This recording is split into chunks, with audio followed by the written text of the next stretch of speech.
One. Been a long time. It's been a long time since we sat down and did one of these. But welcome back to Accidentally DeFi. For real, for real. Yes, again. Yo, man, it has been a long time. There's been a lot that's really taken place since the last time we got on a live mic. And so happy to be back. Happy to talk. There's so much shit to talk about. So much so that we didn't make an agenda. We need to we need to get it all out there, bro. Like we just need to get it all out there. I think when you asked me what do I want to talk about, and even before that, I was actually making breakfast and I was like, bro, what do we don't talk about that? I was like, fuck it. Like the world is literally on fucking fire. I think it's literally on fire. It might be literally on fire. Somewhere it's on fire. And I was like, man, we just we just need to air it out, to be honest, because I think when you go back to accidentally DeFi, when you go back to the ethos of what we trying to accomplish, where you have a passion for disintermediation, I have a passion for showing up for the little guy. I think this podcast ain't political at all, but it's inherently political because that is our passions. And so when you look around and the world is increasingly moving in a direction of what our ethos is in direct opposition of, it becomes really fucking hard to like not talk about it. I think it'll be disingenuous for us to Yeah, talk about it. You know what I mean? And so we gotta talk about it. And people, some people might hear this and they might get mad. They might call us stupid. They might, whatever. I don't give a fuck. I promise I don't. I go to therapy. Uh, they can be mad. I'm good with it. But at the end of the day got to end in the words of the oh my prophetess gosh. Glorilla, and Yeah, we just got to get to it. And so, how you been? How you been? Let's start there before we start I've been peeling fine, off the man. wallpaper. I'm good. I'm taking it day by day, slow. Uh, you know, as a you know, I don't know, just life is life. I mean, I'm getting through. Drinking a lot of tea. Uh, Hmm. I got some tortillas I'm making right now. The flour is set is resting, or the little dough ball. I'm enjoying life. But how about you? Before we dive into topics. Man, I'm tired. Honestly, Oh, you got a newborn. Yeah, you should be I tired. do. I do have a newborn. She did pretty good last night. I wake myself up way more than she wakes me up. That's the hard part. With the first one, I was a non-participant in nighttime activities. Right, like I slept through the night. I woke up rested every day. This time, I told my Real. brain I was like, I'm gonna help out. Like I'm gonna show up. I'm gonna be a good partner. I'm gonna do what I gotta do. I'm not worried about being a good dad, which is something I had the first time around. Like I'm a Because good you dad. already know I you accept there. that. Yeah, I Yeah, know I'm yeah. that. You know what I mean? But like I am just trying to be a good partner, which I can admit on the airwaves that I was not much of the first time around. And so I've been waking up a lot. My body hasn't been resting. I've been sleeping, not resting, is what I like to tell people. And nah, I mean, I'm good for the most part. I think I'm really blessed. I think that's really freaking important to say out loud because everything is on fire and everything is doom and gloom. And every time you open any app on your phone, you're reminded of doom and gloom. And so I like to focus on the positivity. I'm blessed. I have a beautiful family. I have a beautiful life. I have you to talk to. We got this podcast to talk to. I got skills. We can go down the list. I can make, you remember like in old movies when they would say the Christmas list, they'll roll out these long ass scrolls. I can make a long Hmm. ass scroll of everything I'm blessed about. So I ain't tripping too much, but yeah, bro, I'm tired. I get that. Well, I'm gonna jump in a little bit lofty here, um, and just Hit me defend with it. Jerome Powell. I think Jerome Powell, first off, like he was late to the 2020 inflation. Let's talk about that. He was late. Why you Um, think he was late? Why do you think he was he late? was he was very late to the 2020 inflation. I don't know if you remember, but like I don't. the That's inflation why I was asked. transitory. The inflation was transitory. The inflation was transitory, and then it wasn't. And everyone was like, "Hey, this is inflation," and it was because for the first time, in so many years, wage inflation was peaking because you had people leaving the job force. You had people, you had a lot of people going on to the next adventure. Um, you had geopolitical supply. You had geopolitical tensions. You had supply chains getting disrupted. So wages were naturally going up. People were going out to brave the unknown, and inflation was going up. Initially because of wage inflation, just like it was in the 70s, and then after that, it went up because of price inflation, which I thought was very interesting. That Jerome Powell raised interest rates and quailed out. I mean, he smashed the wage inflation. Every good Federal Reserve chairman does, because that's the one thing that they hate, especially since the 70s. Um, so yeah, that was one of the largest Good job, contributors Lawsn. to the issue. Um, what else I saw about Jerome Powell? But I mean, he's a great chairman. Right now, a lot of people say there's no reason to reduce rates. No reason to reduce rates. Don't reduce rates. Sometimes I Oh, hate and everyone's begging to reduce rates. And me technology. personally, I think that's we really don't have an economy that requires rate reduction. As of right now, we can stay in higher rates for longer. As of right now, I personally I personally am a fan of his higher for longer policy. I think he's doing just fine. Um, I'm hoping and I'm praying that he keeps rates up, well into 26. Um, I'm reading Ray Dalio's book right now, and it's talking about the transitions from different monetary policies. Um, because you have monetary policy zero, which is what we had from 1945 to like 1971. That's where you have a paper currency that's linked to a hard asset. In that case, it was gold. And then money, they print too much money. The government prints too much money. So if there's only like, if it's $1 to 1 ounce of gold, right? And there's only 1 million ounces of gold. At some point, they get $10 million because they just print happy go lucky. And then there's more claims on gold than there is gold to claim. So that destroyed. And then we got MP1, in which case money is created and destroyed over time through interest rate hikes, interest rate changes. That's what happened like 71 to like I, I want to say oh 08. Interest rates were just the big kahuna in the room. And then after that, you had MPs 2, which we had up until 2020, which Jerome Powell was kind of a part of because I think he got in the Federal Reserve Board sometime in 2012 under Ben Bernanke and Janet Yellen. And um, yeah, I mean, where the government buys its own debt and keeps real rates near zero. And real rates is like that's the difference between it's nominal interest rates minus inflation. So if you do nominal interest rates minus inflation, you get real rates. Jerome Powell did that. Well, Ben Bernanke and Janet Yellen did that. And come 2020, we were put into a much different paradigm where um, the Federal Reserve switched to what we call MP3 monetary policy, which Ray Dalio is really doing a great job defining MP3. It's basically where federal government, and the central bank coordinate uh, to keep real interest rates negative, right? So, I mean, real interest rates have been negative for the last few years, which explains why people have been so happy-go-lucky to go, I don't know, shoot Circle. I don't know if you guys watch Circle. Circle IPO the other day, a couple weeks ago, and it went from like $30 to $300. And that's the kind of chicanery that happens when real rates are negative. Like people go further to get more gain because if they do nothing, they lose money.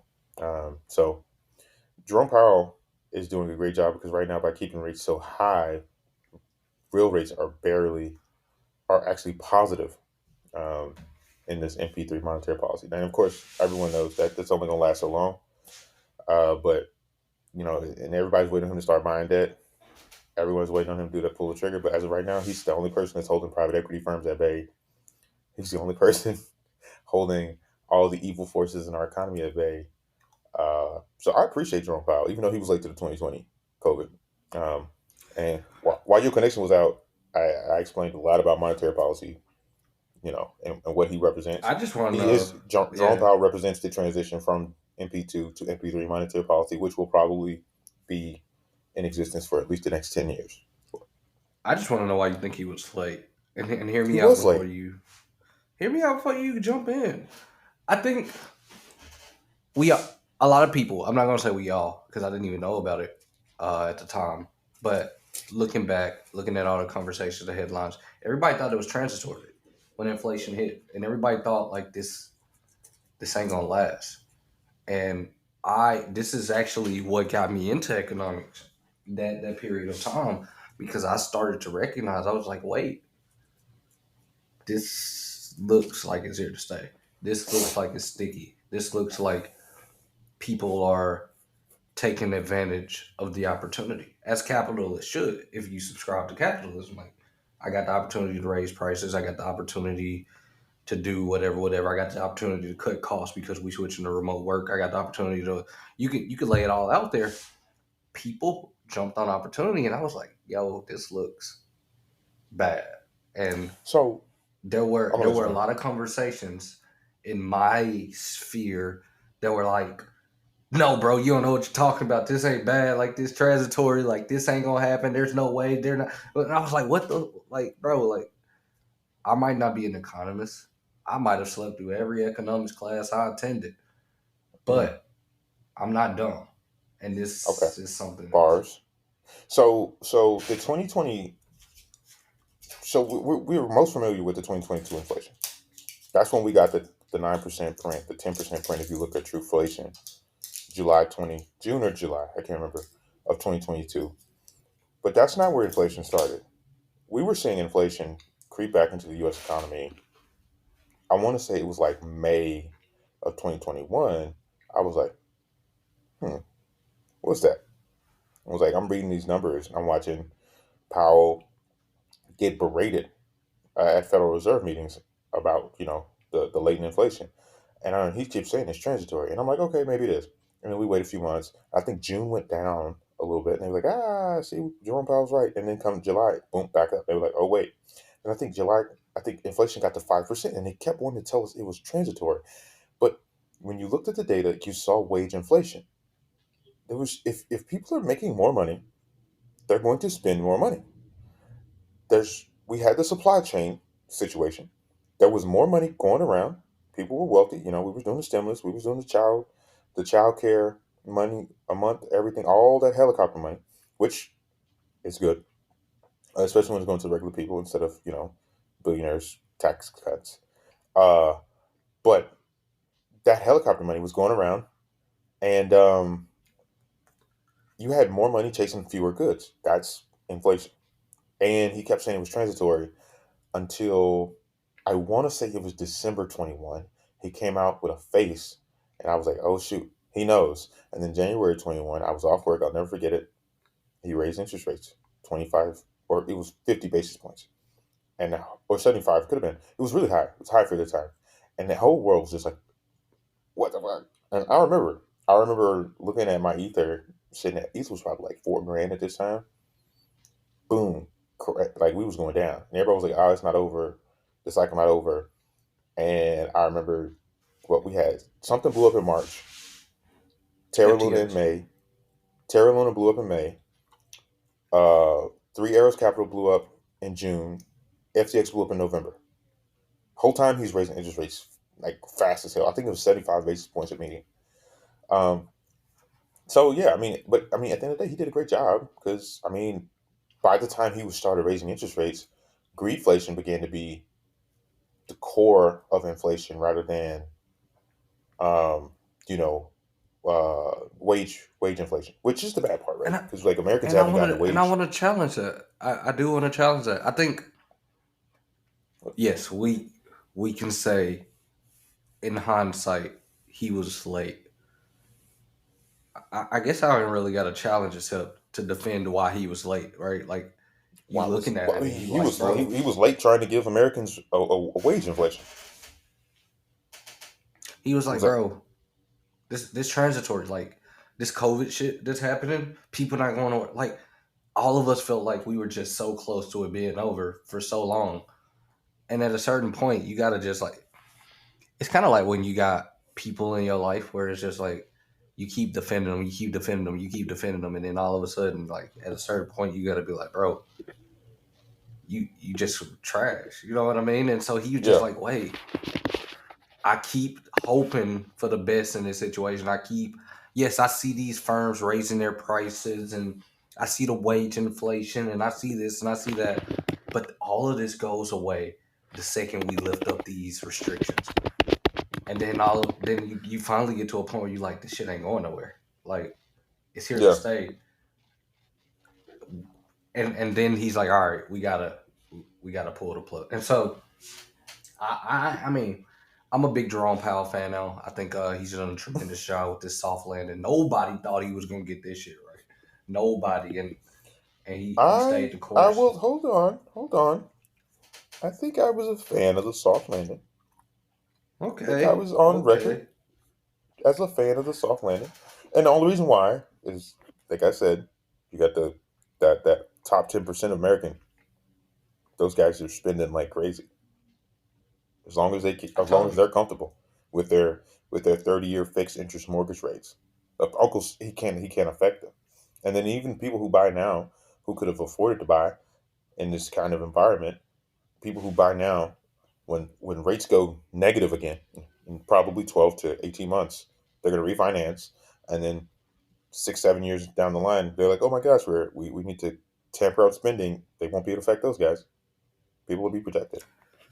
I look, man. I think Jerome Powell is I, one of the I'm only I people He's a out there goaded looking out for the little guy now. goaded Um, he's a goaded I chairman. think when you look at what his opponents are doing, they want to put the screws to the little guy. They want to give private equity the money. They want the money to flow, and it's going to flow upwards. And he's like, nah, can't do that. My job is to look out for the whole economy, including the little guy. And so, nah, My memory was I'm happy good. with The it. five it was the May 2021 print that got everybody spooked out. You keep going. Yeah. Okay. That's Powell. I'm happy with Powell. The I'm president content not with happy you. with Powell.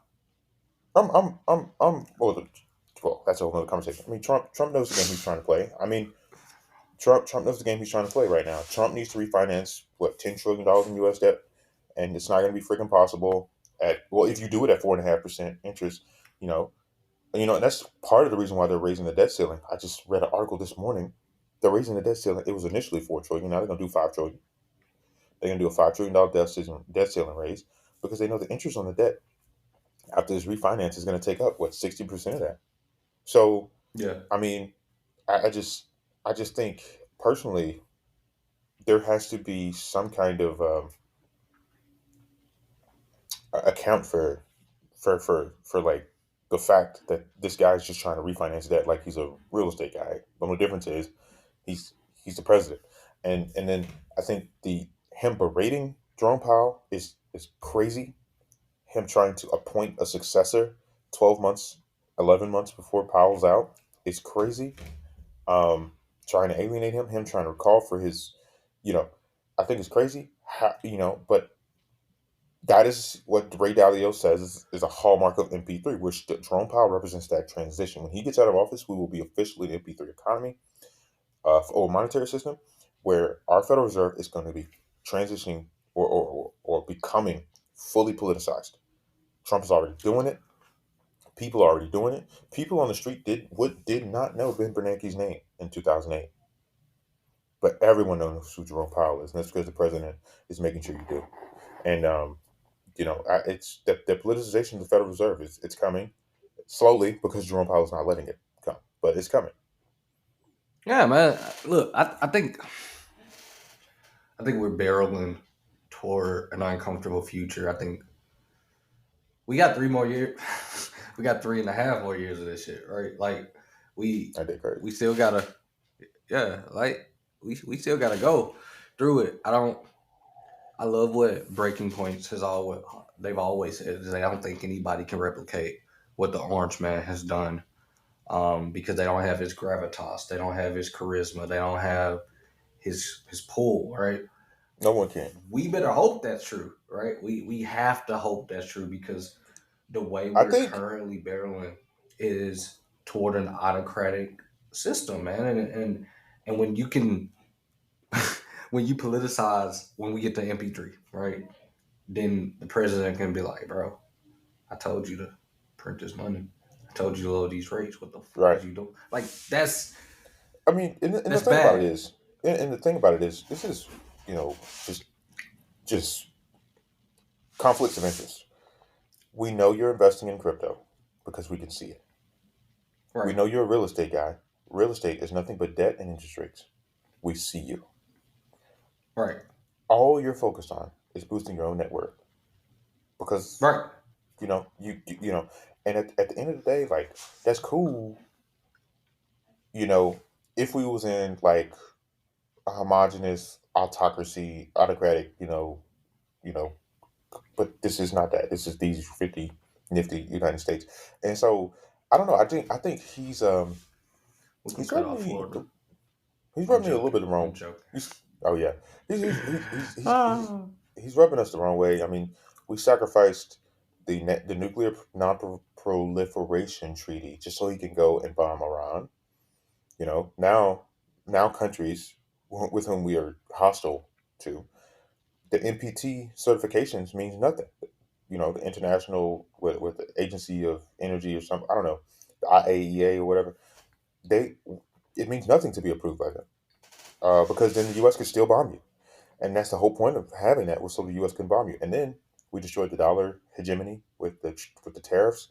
You can see interest rates on the 10-year yield looking funky, even though that someone is clearly bidding right now. But like still, in general, we were on track. With Biden leading in office, we were on track to see a 3.5, 3% 10-year yield. Um, by right about now probably, and so I mean, he's destroyed dollar hegemony. China's selling bonds and buying gold.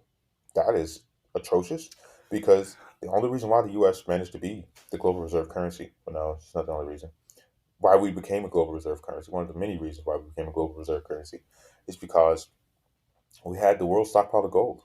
And everyone was like, okay, well, we know we can redeem this U.S. dollar for gold. Well, if China gets the yuan to have any resemblance about that, they already have the productivity, they already have the economy, and if they were able to do the global reserve currency, they could probably inflate away their debt. And I think their debt is like 200% GDP or something crazy like that.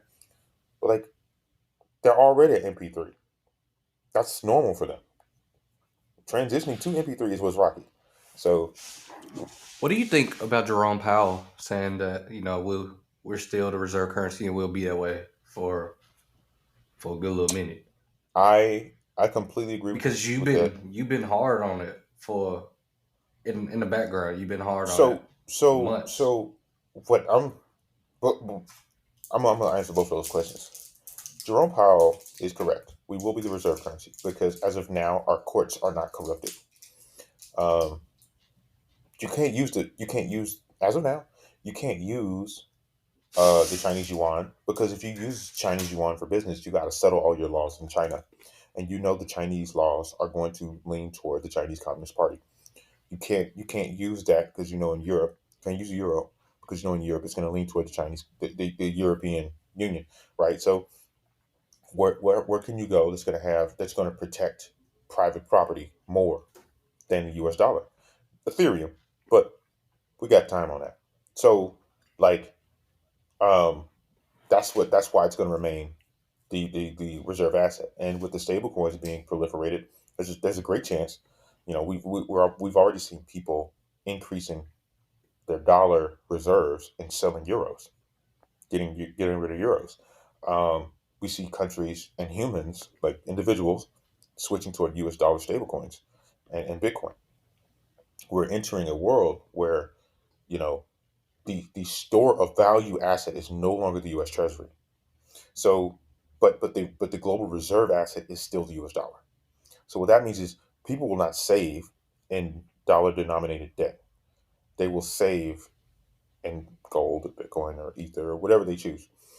But gold, but like people are still going to transact in dollars because we still have Okay.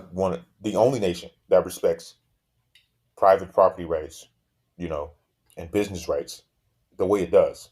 And people are going to be comfortable with that. You can't take that away from anybody. Okay. That's the only reason why. But yeah, I mean, he's right. We're going to remain the global reserve currency. We just won't remain the U.S. Treasury will no longer be a store of value asset probably over the next few decades. I mean, I'm already seeing China go to selling treasuries like they've been selling. I mean, I think in 2020, 2019, they had like $2 trillion in U.S. Treasuries, and now they're down to like I think 800 billion, and they've been marking down significantly. Goodness gracious. Yeah, they done sold off 60% of their treasuries since 2019, 2020. So, and they're buying gold with that. That's a lot. That's so like part of the reason why gold's price is so high is because China is bidding. Okay. Switching gears. Switching gears. Kind of same Okay. gear. A little bit of a gear switch. You became what? The Community manager, CEO, community manager. the community manager That's gonna be of the the that'd be the better Ethereum word guild. for us. Yeah, ether You the deal community manager of the of the Ethereum ether guild. deal. Congratulations, by the way. You've Thank been you. in you've been in ETH Matsy for a number of years now, and now you finally got some gravitas, some weight behind I that, got a little right? title that Yeah, yeah. man, you got some weight behind it. You get me? And so, congratulations on that. But Yeah. okay, we're still accidentally DeFi. We still are the asset that's corrosive to the predatory system that exists Come right on. now. How do All you right. see Ether and Ethereum contributing to the asset to the system that is causing the world to burn? So I love that, but like Ether and Ethereum are optimistic ecosystems, Right. optimistic currencies, right? Okay. We don't. Ether is not about the world burning. That's Right. some Monero Bitcoin kind of thing, right? So Ether is about it does destroy the systems that exist. Um, you know, Ethereum allows you to permissionlessly transact with anyone you want, and whether you want to talk about whether that's like you, um, I don't know, cutting out the Visa Mastercard middleman, or sending money from Memphis to Tokyo in 2 seconds. That's that's what that is. So I don't think. I mean, Ethereum offers the ability to the world to coordinate without bullets and blood, because you have a shared validator set all across the world validating the transactions, who are impartial to every bit of business that occurs on the blockchain. Right. And that would mean that for example, the United States in its big property rights, it's fully dependent on the U.S. Navy. Ether doesn't have a navy. It has staked ETH and just incentives, because no one is going to go against their own incentives and burn their 32 ETH, which is staked. So yeah, I think that's what Ethereum and Ether offer to the world. Uh, with Ethereum, a decentralized, trustless, permissionless Agora marketplace for people to transact, and Ether, a store value asset with yield and inflation that's generally capped at 1.5%, but currently is at 0.7%. annualized inflation and 0.1% since the September 2022. So it's Ether and Ethereum, they need each other, and they're two massive things. I think Ethereum has a lot more weight behind it right now than Ether. But I mean, it's Ether will catch up to Ethereum at some point. But that's it. I mean, there's no other place on earth where you can get yield uh, with a store value asset without an intermediary, right? I mean, even the Bitcoin backed loans that provided by Coinbase, which is an intermediary, is powered by Base and Ethereum Layer 2 and Ethereum technology and Ethereum decentralized finance apps. So, yeah, So how long? How long you think before we got before Ethereum is the chessboard? it's really hard to tell. Um, Nope, nope, but nope, nope. No political no, answer. I want the optimistic oh, you want my answer? Caesar. I want the Okay, optimistic Caesar answer. my answer. Because see, I be trying to be political. It's so hard to be, Nah. I think the Genius Act, Stablecoin Act. I think the U.S. government is going to try to refinance all of its debt using short-term debt. Short-term debt. Who are you going to sell short-term debt to? You're going to sell it to stablecoins. Who's going to buy that debt? Banks. Banks are going to have to move their deposits on chain, and your paycheck will come to you in the form of a stablecoin, and your paycheck will effectively be going to U.S. short-term debt, and it will be turned over every 1 month, 3 months, whatever they decide to do with regulation bodies. I think it's very well possible that Ethereum gets 60, 70% of that market. There's even a world where we get 90% of the market because at current, if you go to, let me actually, I'm going to look this up just before I even say it, app.rwa.xyz.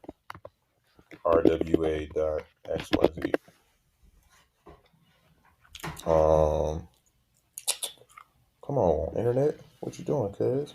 Get with it. Get jiggy. At current, Ethereum has 58% of market share when it comes to U.S. government treasuries. So I think that goes up.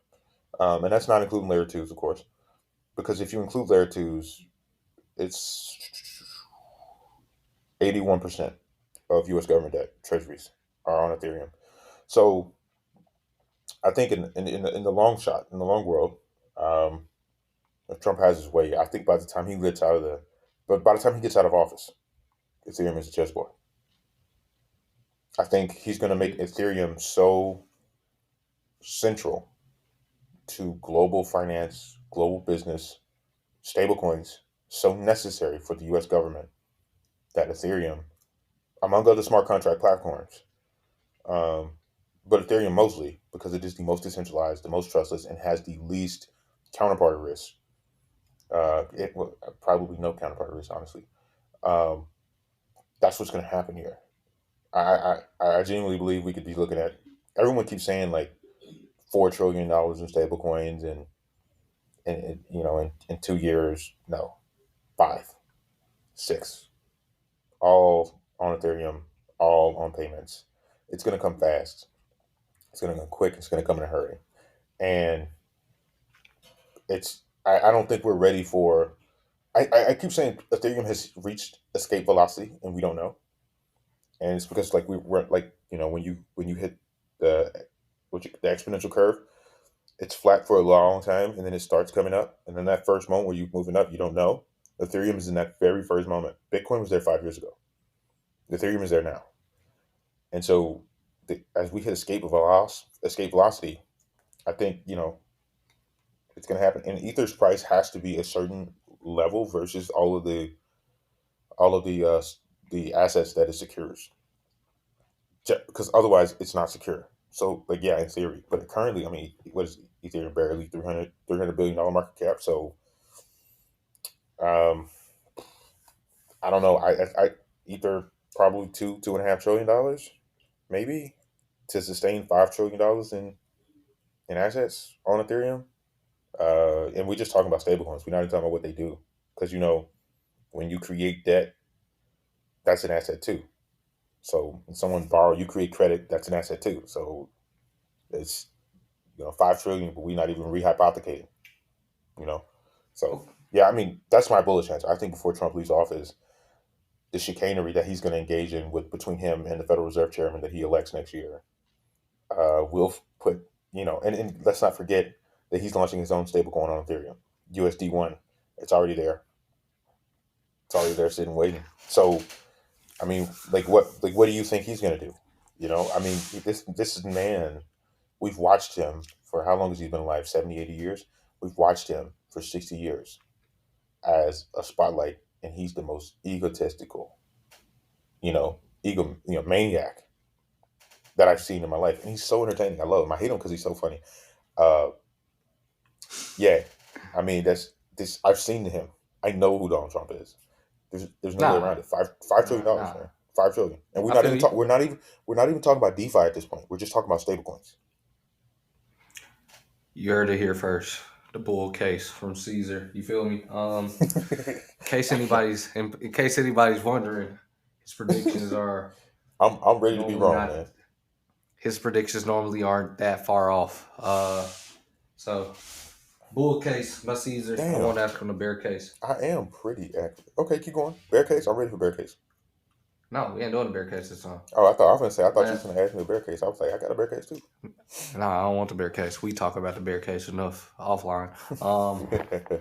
Last last question I got for you. Then we can get up out of here. Because it's been a fun release, a fun return to the mic. Yeah. Um, what you reading? What books? Nope, nope. Back up. Don't tell me what you're reading, because I think this next question is going to encapsulate that.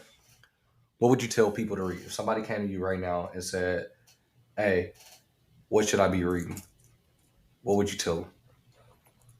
It Give me depends. Like, what do you three like? or three or four things. Three or four things. I'm giving you no more I'm gonna scaffolding say around that Radical question. Uncertainty by Mervyn King and John Kay. I'm standing Okay. behind that book.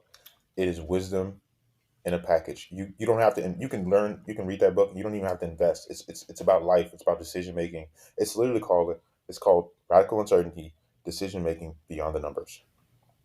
That is a book that Yeah, I helped me read out it. so much because you have to gauge risk every corner of the day, and everything is risky.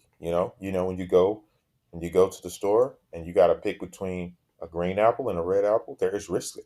It just doesn't feel risky.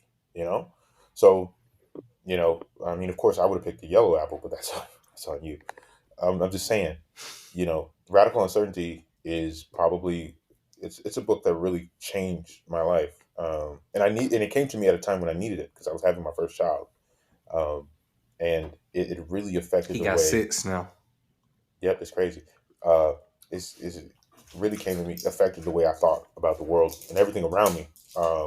And so when we entered the great unknown, right, which I've come in to call, uh, they called things like you have the great inflation of the '70s, you have the great moderation, which was like what we call MP2, right, that great era between the '80s and like 2008, and then you have the Great Recession with the 2008, which probably went until like 2019. They're like, hey, we don't know what to call this. I'm like, I can tell you what to call it. I've already given it a name. It's called the Great Uncertainty, right? That's where we exist right now. We're living in the Great Uncertainty, and so as I entered the Great Uncertainty, I became aware of the Great Uncertainty from reading that book, and I really appreciate Mervyn King, as old as he is, um, and for putting that out there. Him and John Kay, because they produce some great books. Is there any other book I'd say to read? I don't know. I love that book. That's one of my favorite ones. Best of all time. Cool.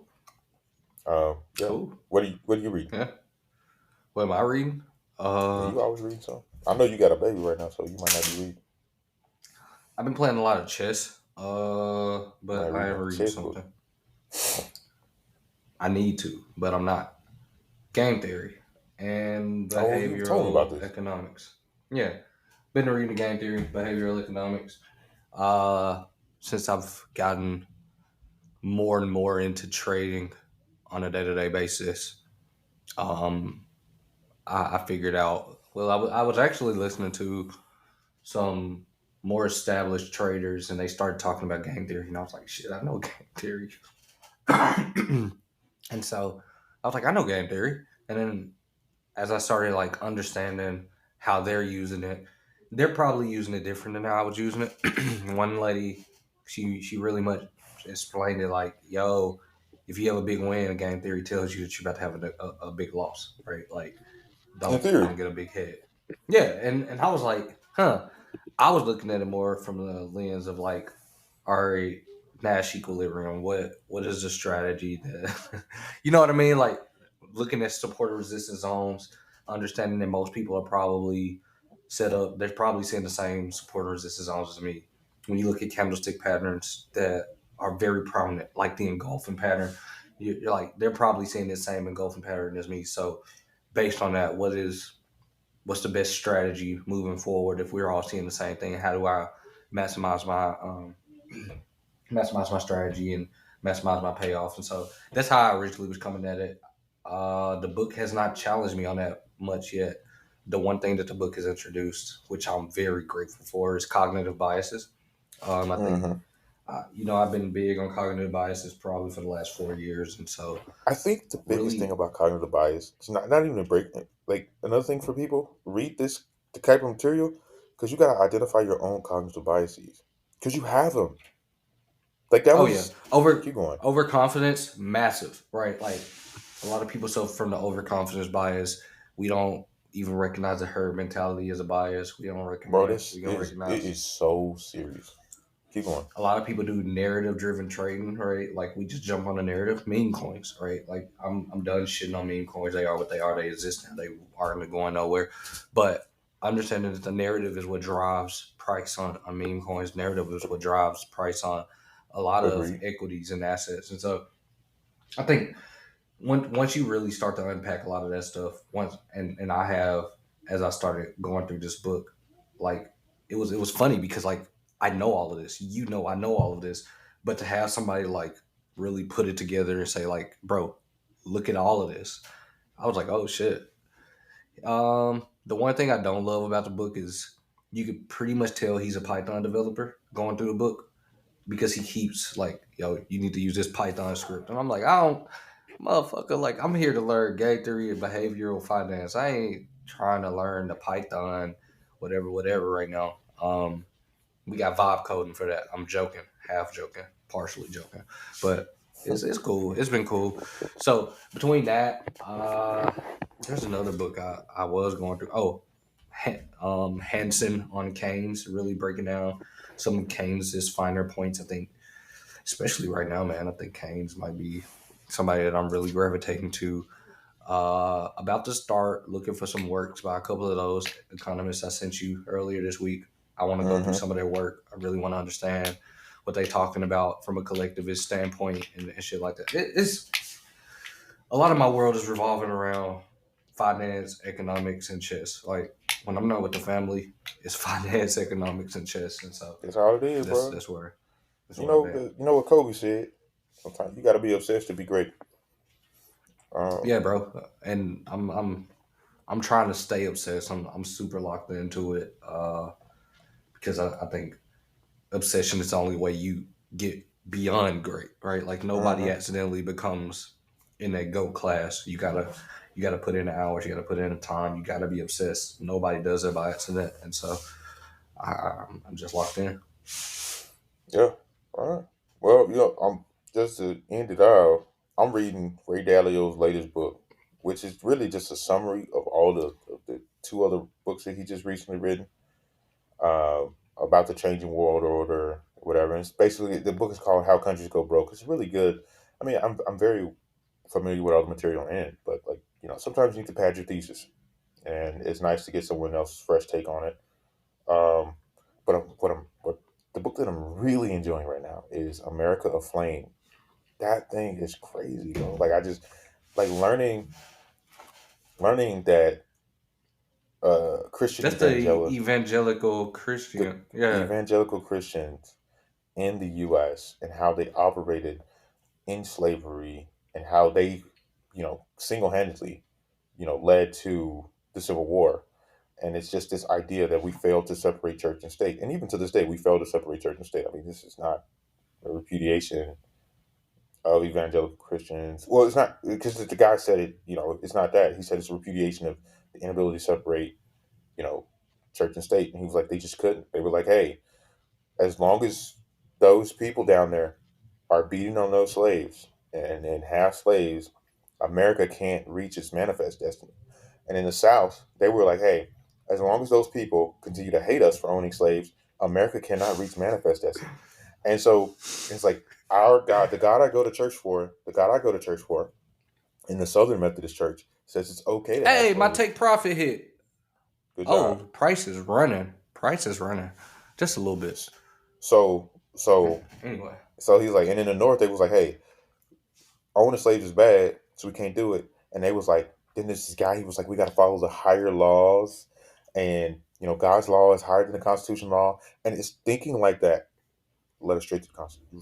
Led us straight there. Not to say that going to free Black Americans from slavery was not a noble cause.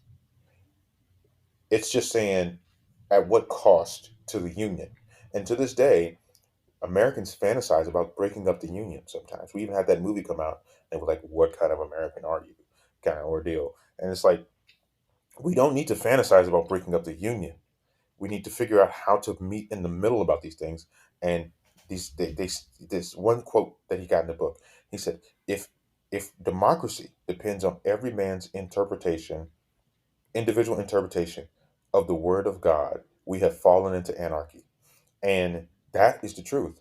That's why we have a separate law, the Constitution, which we created and set off to the side. And that's where we all agree, hey, we're going to submit to this thing and make sure that, whatever religion you want to follow, no law breaks that, right? That's fine. And I mean, I just don't, I thought it was lit though. The book is top tier. I'm only 100 pages in. It's like 700 pages. I mean, some of these mothers like this thick, bro. But I mean, I'm taking a break from economics book, and it's always nice to pick up a good history one. So that's lit. I need to get a good history book. I think I gotta. Man, I haven't even unpacked the books. I got so many books in the sunroom still. No bookshelf because the wifey ain't picked the bookshelf yet. Burning me up. But regardless, man, I need to get a good history book. I'm gonna go to the bookstore today. I think that's what I'm gonna do. I'm gonna go to Burke's bookstore Yeah, today. that's a good one. Yep. Because I got this in a bookstore. It's my first time going to a bookstore and like hopping Yo, like a you been to physical. McKay's yet? Have No, you gone to McKay's? but this was What's called going on Rhino. with you? I'm gonna go at some point. But look, we're not trying to let this jump You be too need to go long. to McKay's. No, yeah, I'm we can throwing cut up. this, but Yeah.